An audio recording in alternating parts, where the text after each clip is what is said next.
Assalamu alaikum everyone. I hope you all are doing great. So today we are going to discuss 5 common mistakes in spoken English.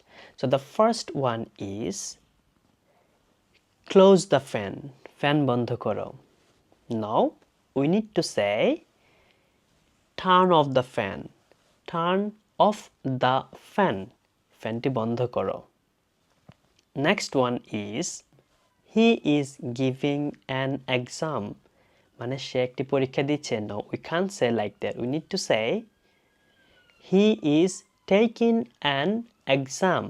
He is taking an exam.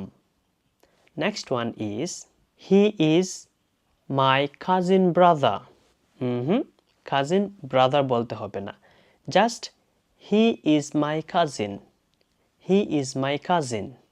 We can't say I am agree with you. No, I am agree with you. This one is incorrect. We need to say I agree with you. Agree এভাবে বলবেন না. Agree. I agree with you. I agree with you. Thank you.